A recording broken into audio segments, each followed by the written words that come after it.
Hey everybody, this is Danny Burke from Insane in the Brine. You can check me out more of my recipes at insaneinthebrine.com. That's B-R-I-N-E.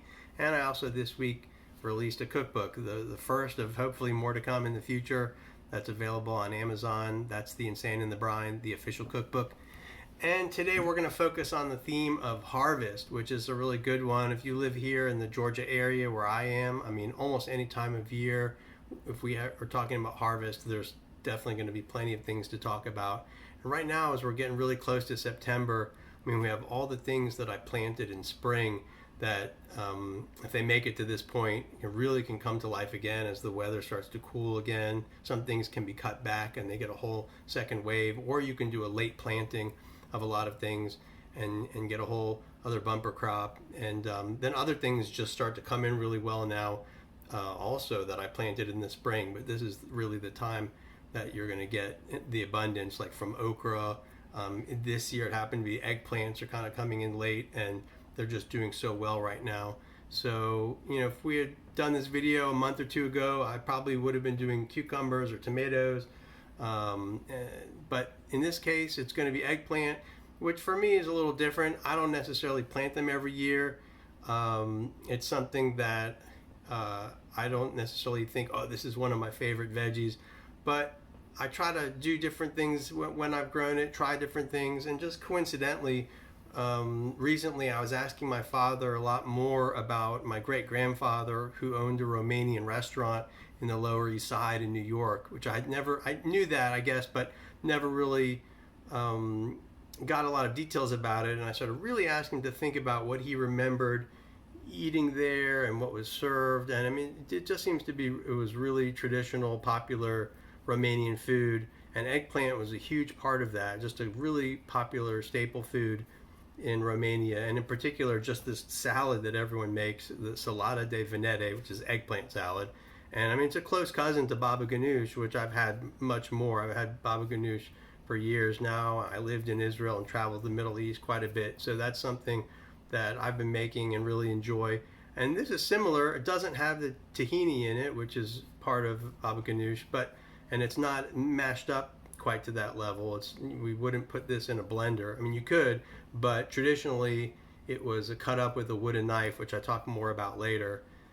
So that was something I was sort of starting to explore and get interested in, because of hearing more about that. And then lo and behold, all of these eggplants are just exploding in my garden now.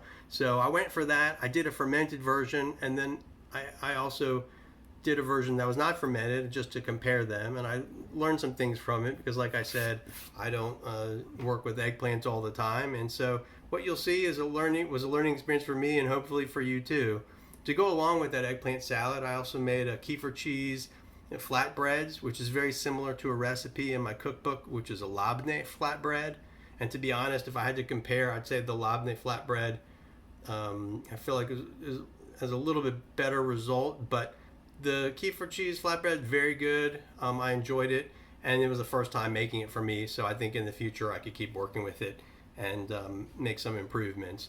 So, but very nice. It's not traditional to dip flatbread in this Romanian salad, but I think a lot of these things, especially I haven't been handed down a family recipe or tradition. It's kind of the sky is the limit for me as far as trying things out. So it was really enjoyable. I really liked it. And then I wasn't sure if I'd have time to show it, but I think I'll just be able to squeeze in. I also have some of my Ichiban eggplants, my smaller Japanese eggplants that I made a kind of imitation eel dish with them. I fermented those as well, and then made kind of the imitation unagi donburi, which is also called Unadon for short, which is just eel bowl. And so there's no eel in it, but I treat it like that and made a sauce for it, and I'll show you that as well. So let's get to it. All right, so what I started with before anything was just preparing my milk kefir to make kefir cheese, which these are my kefir grains. I keep them stored in these containers like that and in some milk, in the fridge. And I just use them every so often, so storing them in milk is great. And then I use that milk for things like biscuits. It's really delicious, or other baked goods. And this needs to spend 24 hours in the fridge. Culturing this new batch of milk, I used ultra pasteurized grass-fed milk with great results. It could be raw milk as well, but actually I have best results this way. And I think as long as you stick typically to the same kind of milk product again and again, you'll have the best results that way. This is after 24 hours. They've separated between the cheese and the whey. And really, you could make these flatbreads with the milk kefir, the complete milk kefir with the whey and the cheese, or just the whey.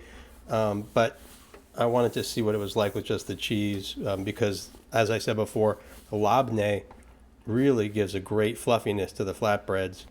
And I didn't quite get it to that level with this, but I think I could have done things a little bit differently to make that happen. So anyway, the final result was really good.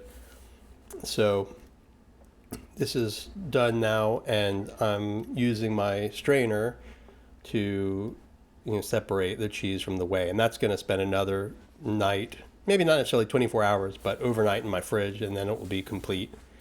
And this was 4 cups of milk, so about 4 cups of milk with the cultured with kefir grains yields about a cup of the cheese.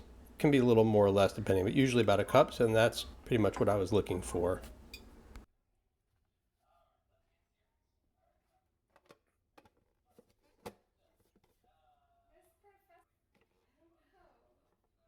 And into the fridge this will go. All right, so these eggplants have been fermenting, just eggplants, nothing else added. Just eggplants in salt water. It's been nearly a week. And I poked some holes in the big one just to make sure we were penetrating all the way to the inside with the fermentation. You can see kind of the skin where it was weak. Some of the pigmentation came off. And then I had some smaller, my Ichiban eggplants were a little bit older. They were still fine though, but I guess the skin was softening, and it's interesting. I mean, they look pretty terrible right now. They're fine, but just the skin has really worn down because they had been in my fridge for probably a week before I put them in here, whereas this one was quite fresh, and you can see that the skin has remained intact. So that was an interesting difference there. And if we have time in this presentation, I want to make like an imitation eel dish with that, but that's a whole nother story, so I don't know if we're going to get to that. But we are going to make the eggplant salad with this one. I'm going to go ahead and pull this one out now. All right. Really, all the eggplants still feel pretty firm to the touch. In spite of sitting in the salt water for a week and with the holes in it, so that's good. Alright, well now for the fun part, we get to kick off the smoker. I just have a basic bullet smoker, but it does a great job for me. I really like it. Got my wood chips that I've been soaking. It's going to be apple wood because it's just a mild smoke, and it just works well with so many things. So if, whenever in doubt, you don't want to overpower something with smoke, apple wood's a great choice.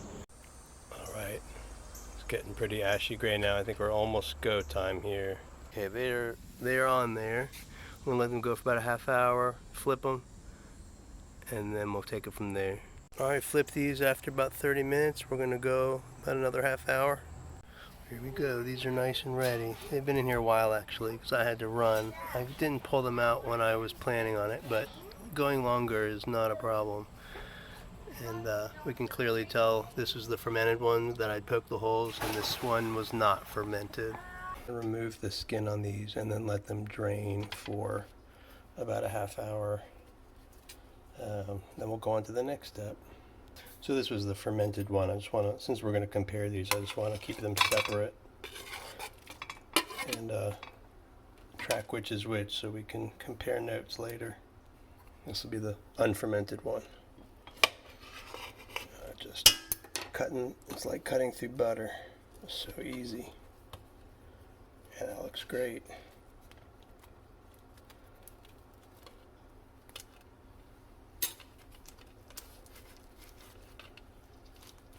Gonna work that out. It's really just should come right out easily. If it's not doing that, it needs to be cooked longer. You can continue that on the smoker or just finish it in the oven at about 400 degrees, 350 or 400, and or on the grill.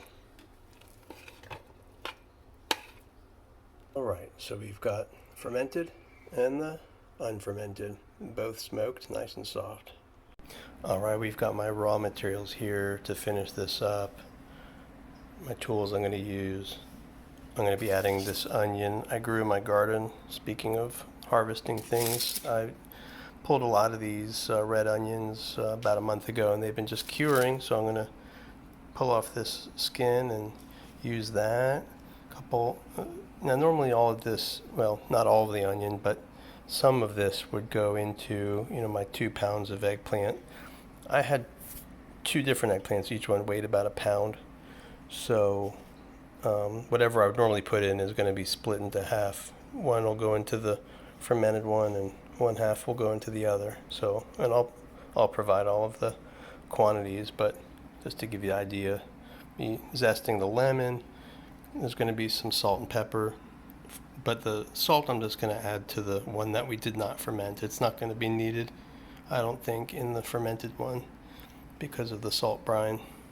Traditionally, we use a sunflower oil, and so that's what we'll be using today. If you don't have that, another neutral oil, corn oil, or canola, vegetable oil you could use.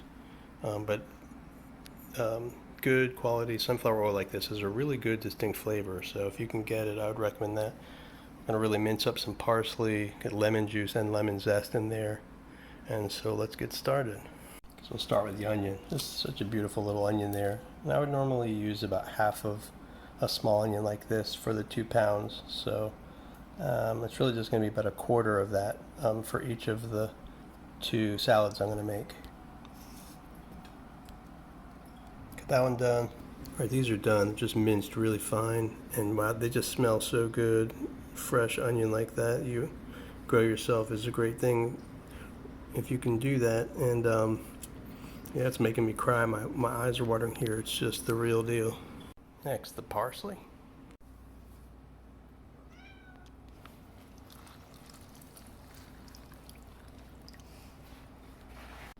So although a lot of people nowadays will mash this up, maybe with a food processor, which will be kind of like what we're used to with baba ganoush, actually, traditionally, it was cut with a wooden knife, kind of mashed, and repeatedly, which is what I'm going to do.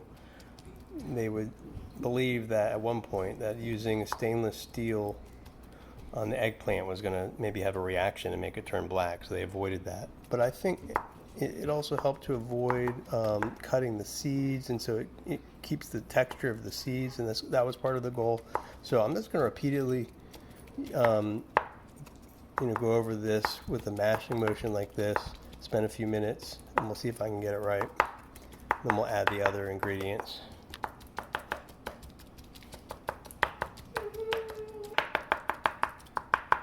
Okay, this looks good to me, so we're going to move on to the next step here. Just get it all in a little bowl here. And we will add olive oil, onion, garlic, black pepper, and then I'm curious to add the lemon zest, but this is the fermented one, so I'm going to first start without adding it, and maybe we'll try that later to see. I'm going to add the lemon to the unfermented one, so we'll have different acids from each other, see if I have a preference, see if I can tell the difference, which I would assume so. So I'm going to add a couple teaspoons of the sunflower oil. Add my onion. Looks to be about a couple tablespoons of this really finely minced onion. 1 large clove of garlic that I put through a garlic press. 1/4 teaspoon, some black pepper, and about a tablespoon of that minced parsley. Even though traditionally they might not have wanted us mixing it or cutting it with the metal, I'm going to just mix it with a fork so I can break it down a little bit further. Pulverize it a bit more.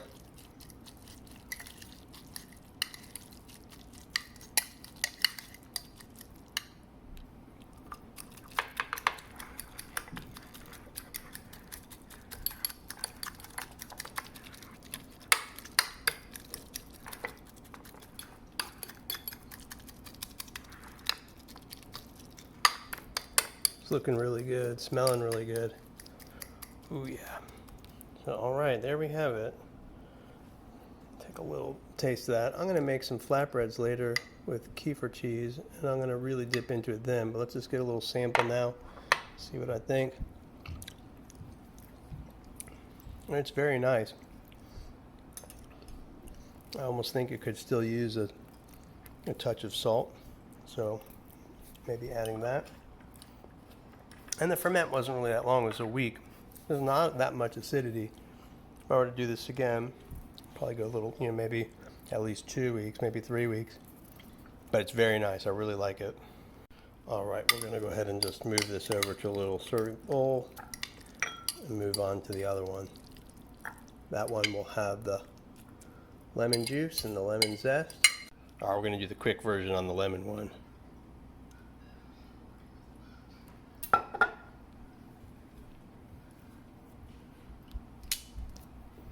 And of course this one, the lemon zest and the lemon juice. I'll shoot for 1 tablespoon here. Black pepper.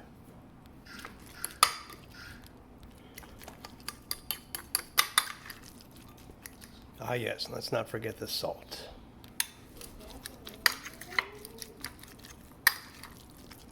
Little sample.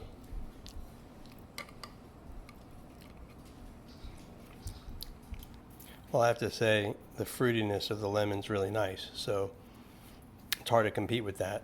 My grandfather, Ben Burke, who lived until he was 102 and was the son of the gentleman who owned the Romanian restaurant, just loved lemons. He would eat them like they were oranges, and even met my grandmother on his first date, apparently with a lemon in hand. So I probably get it from him. Now here I am making the eel sauce for the Unadon, and I'm going to put the recipe up here for this sauce. And basically I cook the eggplant in that, and then I save some to top on the eggplant and to pour over the rice a bit. And it's a really good sauce, and if you want it to be fully vegan, you can omit the oyster sauce that I put in at the end, and you can also substitute the fish sauce for tamari or soy sauce, just a little extra of that, because there's already a 1/4 cup of soy sauce in there. Really delicious sauce. I used it on other things besides this later in the week and just loved it.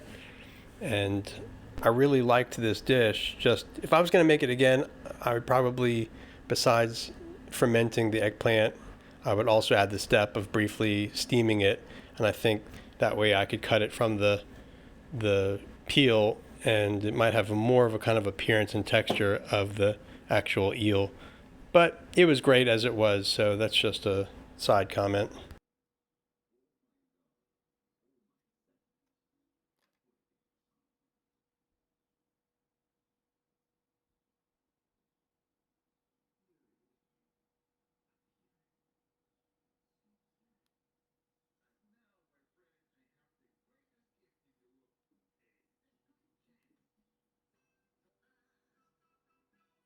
So at this point, the sauce has just been simmering and reducing. I just turned the heat off, and I'm going to add the oyster sauce, just a tablespoon, just to give a little bit more of the umami and a little bit of the fishiness in there, just to kind of emulate the eel flavor you might get a little bit.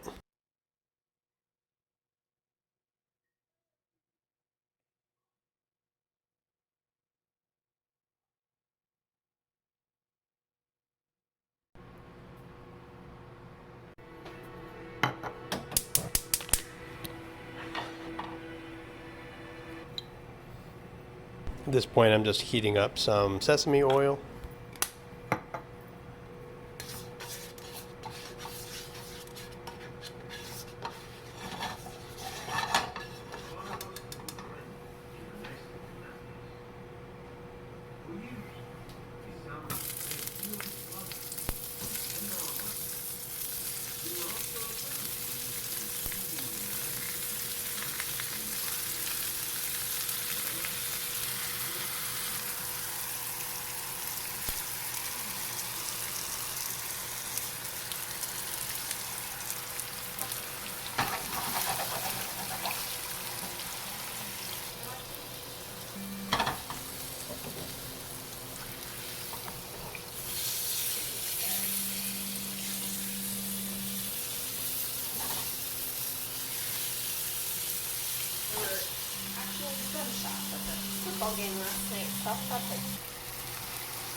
Here I'm just cutting up some laver seaweed that I'm going to put on the rice that I made right before I made the sauce and cooked up the eggplant.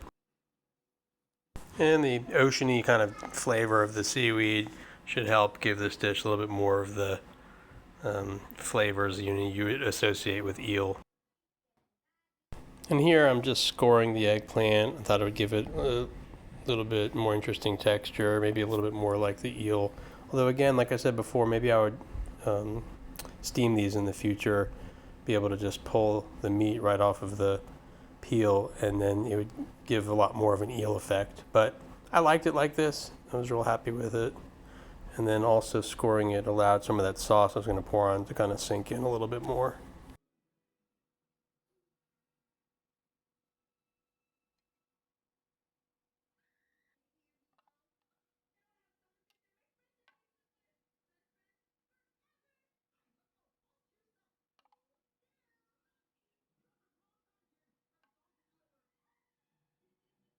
I also poured some of the sauce around the eel just to kind of let it drip into the rice a little bit and onto the seaweed. And then I garnished and finished it off with some sesame seeds. I think probably some nice thinly sliced green onion would have been nice too, but I don't think I had any on hand that day. And there you have it. This was a really tasty dish. I really enjoyed eating this while I was waiting for the Kefir cheese to become ready, which we can see here. It now is. And got probably 2 or 3 cups of whey, which also can be used for different things as well. That whey is really awesome to marinate fish in, and I have a recipe for that with beer batter fried fish in my cookbook. So for the flatbreads, I do equal parts flour and the Kefir cheese. So this is 1 cup of each. I got that 1 cup, actually in this case, exactly 1 cup of Kefir cheese produced from the 4 cups of milk that I started with and cultured. I also added 1 tablespoon of baking powder to this just because I didn't plan to let this sit and leaven it all, so this just kind of helps with the fluffiness. And then also there was about a half a teaspoon of salt in there, and if I was going to go back and do this again, I'd probably maybe do a little more, 3/4 teaspoon of salt, something like that.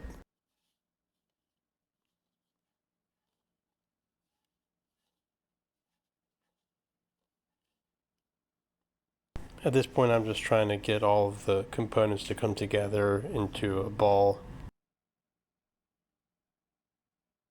Here I'm just going to generously flour my working surface.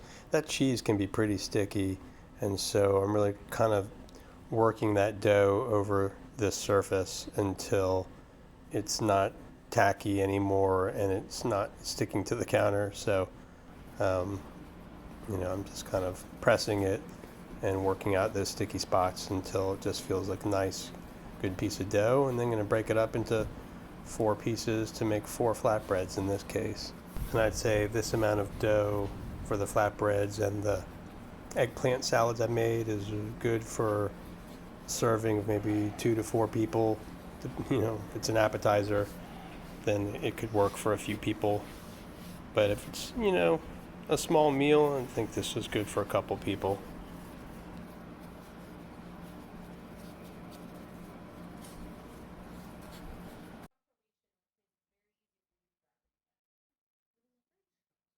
So I've broken my ball down into 4 smaller pieces, 4 smaller balls, and then I'm going to pat them into my flatbreads.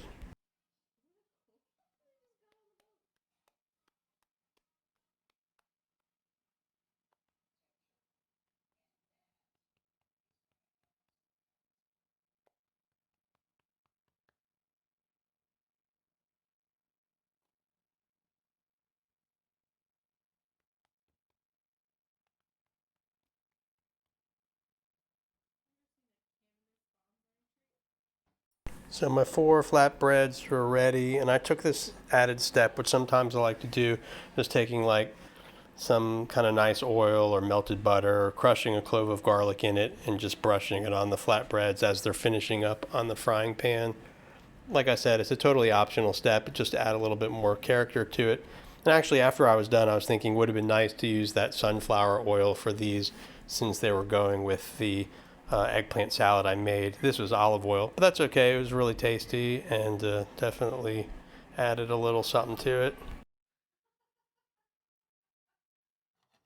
And as far as cooking the flatbreads on the pan, I'm going to get about 2 minutes on the first side, flip it over, and another minute on the other side, and then maybe I flip it back for 30 seconds or so. And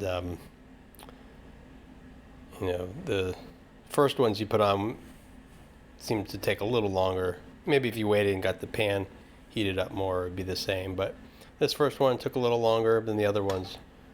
Got done pretty quickly. You can see it looks nice and golden. Just adding that garlic olive oil.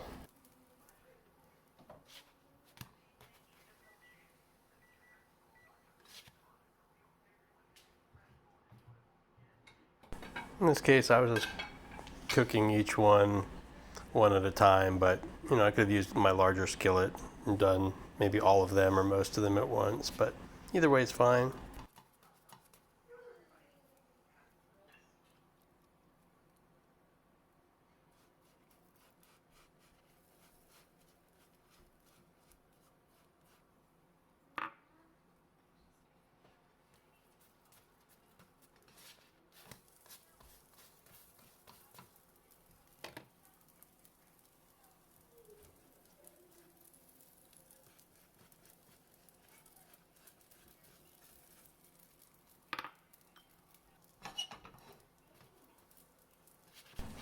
I just love making these. It's something really simple. It can be, the culturing the milk part doesn't really take any effort, but that takes a little patience. But once you have everything you need, it's just so easy to make, so satisfying. You flip it over and got that nice golden charring. These are really versatile. Of course, all the things you can dip these into, like the eggplant salad and the hummus and baba ganoush and all that kind of stuff. But folding them over for falafel or shawarma. I've used these to make flatbread pizzas baked with pear and gorgonzola, and then I topped that with some of my honey fermented garlic. That was just something super delicious. Thinking about it now, I want to make that again soon. Alright, well, I'm just so excited for this. It looks great. The inside of my house smells amazing. I took this outside just to enjoy the evening here, but my only concern is the flies, so let's go for it. Alright, first up we're gonna try the fermented version, and the eggplant itself tasted better than the unfermented one. It was a little salty, a little tangy, it had more flavor, but once I added the lemon stuff to the other one, that one might have been better, but it's been sitting now about 24 hours, so let's see what we think. Alright, my Kefir flatbread, some of this delicious eggplant dip. That's a nice big bite. Let's see. Oh, that's really good. I think next time I'm going to ferment it for longer. Maybe one thing I missed out on. I just wanted to know what it was like on its own, but maybe fermenting it with some hot peppers or some garlic or onions, combination of things to get a little more flavor in there and take more advantage of that. But for this first time around, I'm really happy with it. That nice smokiness. This just feels like real comfort food right here. Alright, next up, lemon one.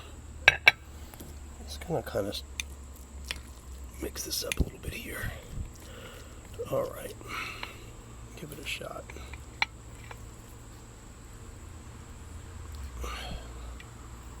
Yeah, this looks really good. A little bit of red in there from the onion. See the parsley, some of the lemon zest.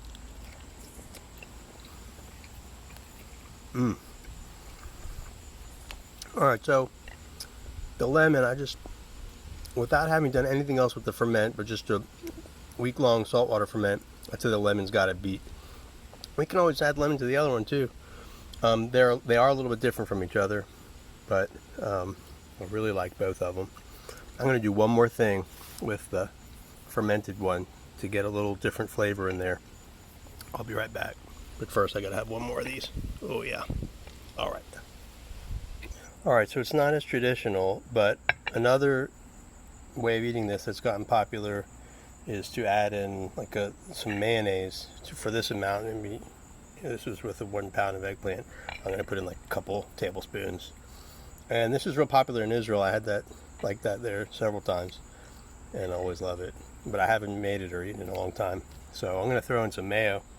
Maybe if you do the mayo, you wouldn't put in the sunflower oil or not as much, but I think it's going to be delicious. So let's try that. All right. Yeah, I think actually just a little over a tablespoon is going to do. All right. Well, just adding that mayo really gave it a whole different appearance. The color's a lot lighter now. Let's give it a whirl.